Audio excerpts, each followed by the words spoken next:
G'day golfers. Ever found yourself redirecting blame and making excuses after having an absolute shocker on a golf course?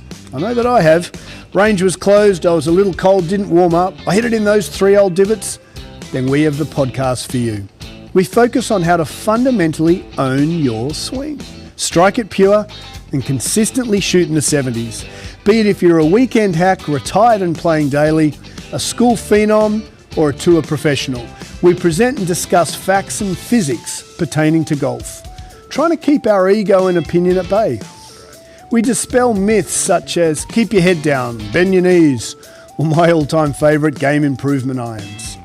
So stop drinking that mythical Kool-Aid and have a sip of ours. I think you'll find it both inspiring and refreshing. I'm Scott Young, founder of Swing, PGA professional and ex-tour player. Welcome to Pivot the Path. G'day golfers and welcome to Pivot the Path. As you see here, I'm flying solo in the true essence of kind of what we designed this whole podcast to be, high and tight on the facts and to pivot where needed. Shaun unfortunately has decided to pivot his path and journey with us and decided to move on to a different direction, which we wish him all the best in. And so allow us a little bit of time to pivot here and get our ducks in a row, but we'll be bigger and better next year as we move this podcast into a new season. So we're looking forward to that. And obviously we've come to you with a couple of weeks break. My old man wasn't well, so I had to duck home to Australia, which had some upside and downside. The downside was Dad wasn't well. He's doing okay. Thanks for all the well wishes. The upside was I got to fly 44 hours straight to surprise my dear mate Stu for his 50th, which was hysterical. 44 hours traveling non-stop and then thrust with a beer as I literally walked in the door. So that was, needless to say, a bloody good show and a good bit of a laugh. And then on a more serious note, got to fly back to Sydney. That was in Melbourne. Got to fly back to Sydney the next morning and hang out with my brother and sister and mum. And my first game of golf with my brother and sister on a golf course, Royal Longreef, which is a public-private track in Sydney, which was just phenomenal. So jump on the newsletter, check it out. The golf course was amazing. It's surrounded by Pacific Ocean three sides. And so we got out and had a good game of golf with Anna, Brett, and another mate, Ant Lillycrop. And shout out to all the Sydney crew. We miss you, but obviously we're doing some pretty big things here in New York City. So that leads us to news from the fairways. And there is a ton going on in the golf industry, considering that the tours are basically ending for the year. And we're just kind of wrapping up 2024. DP Tour has started 2025 season. They started with the Alfred Dunhill Cup in South Africa. And we had Shaun Norris, who's a young South African chap. I think he's been playing the Dunhill for like 20 years. He had a win, which was bloody terrific of him, 13 under. Now, that kind of pivots us to the PGA Tour. Now, the PGA Tour had a co-sanctioned event with LPGA, and they had a modified 4-ball event, which I thought personally was absolutely terrific. Now, it's the only time that the PGA Tour and LPGA get together, and I thought it was absolutely phenomenal. A couple of little shout outs to the organizers. By having the secondary tour commentators, they didn't have any of the top guys who usually commentate. It kind of set the tone for, look, this isn't a serious event. We're going to have our second stringers commentating, which I think is a big mistake. I think that event could be absolute gangbusters. And I would love the organizers and producers to actually get the true commentators to come back. The commentating I thought was woeful, but the actual event was so good and so positive. The golf was superb. I think it should be a prerequisite that the producer should be able to mic up anyone who's playing. They're playing for $4 million. First prize split is $1 million, so it's a chunk of change. I would argue we could put that to charity, so they could send that to any charity of choice. But the actual event of having the foursomes and the 4-ball was just brilliant. It's a different product, the girls and the guys, and one's not better than the other, so to speak.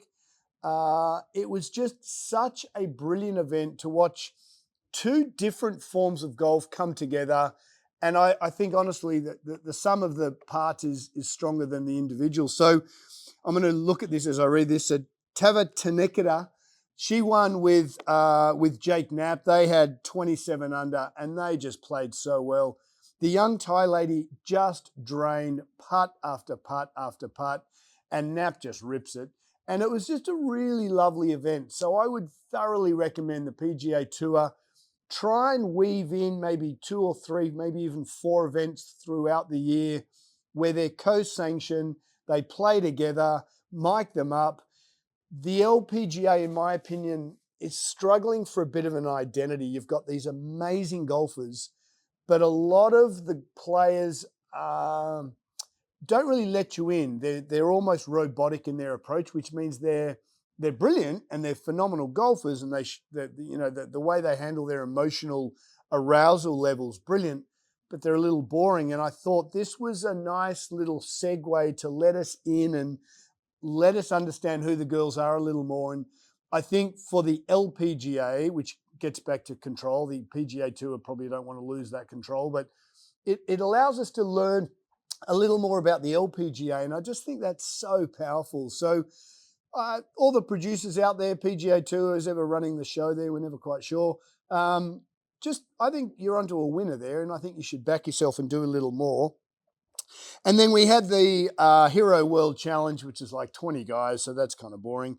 But Scotty Scheffler won on that. Well done, Scotty. Obviously, juggernaut. Interesting to see where he goes next year, where he how fast he hits the runway again and starts where he left off. And then we had just a couple of other little events. The last DP Tour for the 2024 season was won by Elvis Smylie. Now, for those of you who don't know, Elvis Smylie, the Australian PGA Championship is a co-sanctioned DP Tour event. Elvis Smylie is the son of a young tennis player, Liz Smylie. Liz is probably 10 years older than me. Met her a couple of times. Just a wonderful lady.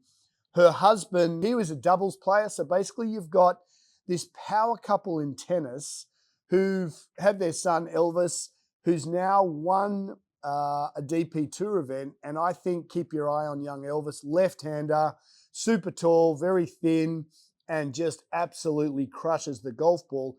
Seems a wonderful young man. Liz Smylie always struck me as an extremely professional, brilliant young lady, or now, she's a bit older than me. But I just think that we talk about the secret sauce of how these professional athletes become so, fantastic. Here's a husband and wife who've had a little son, Elvis, who's got a predisposition to understand competitiveness. And this kid's come from nowhere, and he's going to be lights out good. So congrats, Elvis, DP Tour. That was fantastic. So we've got another foray in the world of golf, and that's TGL, Tomorrow's Golf League. I think the name's a bit weak, but the Tomorrow Golf League was started by Tiger, Rory, and Mike McCauley. Don't know much about Mike. He's in the bit of the boys' club of the marketing and sports media world. But they realized that in Korea, especially indoor golf, where they hit into a screen for drivers and then the screen comes up in Korea and then they play like their second shots in a big arena, they've grabbed what the Koreans are doing and then they've pivoted a little bit and changed it for the American customer. It's starting in early January down in Florida, there, West Palm. They've basically got a huge, and obviously it made the news a couple of months ago when the stadium was dismantled a little bit with the hurricanes. It's basically several football fields large, and they're going to have 6 teams. They've got Atlanta, Boston, New York, Florida, LA, and San Fran. Each team has about 4 tour players, and it's basically a segue to say, look, we're not quite sure how the indoor game's going to work with the American culture.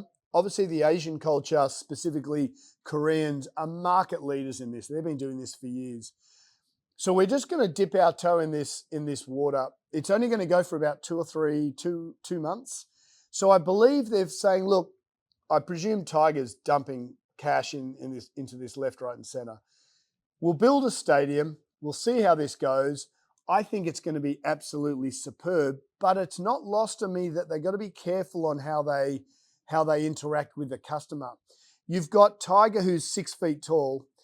The screen is 50 feet tall. We're talking, I think, 2 football fields. And so it's going to be interesting how they bring the viewer who's watching this on TV into the TV as we sit on our couch, because a 6-foot man on a 50-foot screen is going to be dwarfed. And so I don't know how the customers are going to be, the audience is going to be seated. I hope that they're right in there. I think they're back a little, which I think would be a mistake.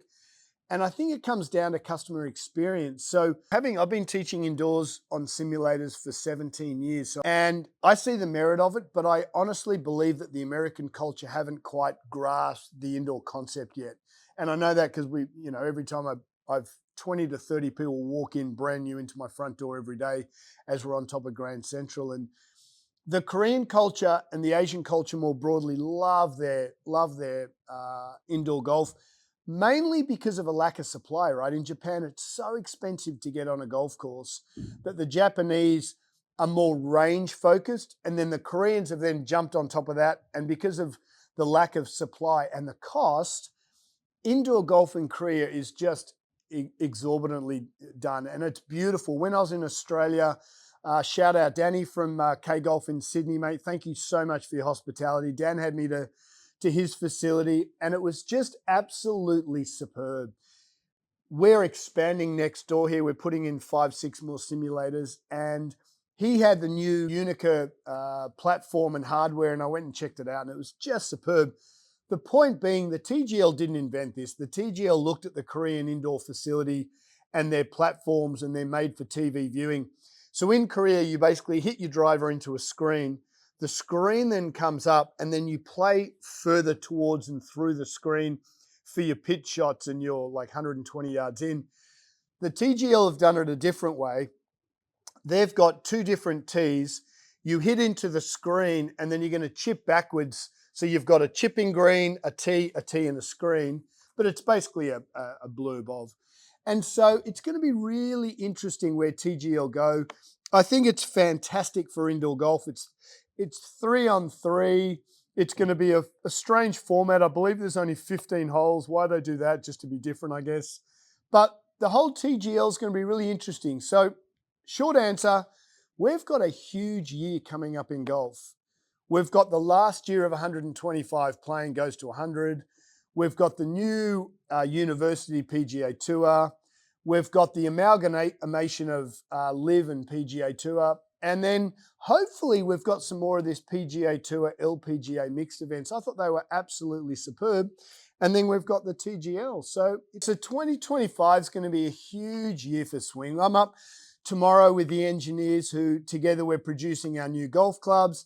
And I can't begin to tell you how nice it is to become a manufacturer. We will become one of the few very boutique, vertically integrated brands, from functional movement to how you move, to golf swings, to mechanics, and obviously with the golf club. So I'm up there tomorrow to see Jake and to see Dave, and we're going to really double down on what we want these clubs or what I need them to look like. They're going to be non-offset, and we're going to really separate ourselves from the market. So 2025 is going to be big things to come. Getting back on the narrative that physical therapy and Golf Pro have, Shaun and I got to impact position in the golf swing, and we're going to get back to all that as we pivot here and find our new path forward. We're going to have some guests, and again, the whole podcast Pivot the Path, and certainly we've learned to pivot the last week or so, is that we've had to learn to pivot with what's, as an entrepreneur, with what's thrown our way. So exciting things to come. We want to thank you guys for the community. We're not going to record Christmas Eve. We want to wish you guys the most wonderful holiday. Merry Christmas, Happy Hanukkah, and for however you celebrate the holiday season, from the most sincere Rosemary and I and our family wish you the absolute happiest of holidays, safe travels, and we'll be back to you with the latest and the greatest in 2025 on Pivot the Path. And remember, over the holiday period, you can absolutely own your swing. I'm group training. I'm doing my exercises after this with the work you put into your golf game off the golf course, so you hit the ground running come course time. So happy holidays, safe travels, and we'll see you in 2025. Cheers.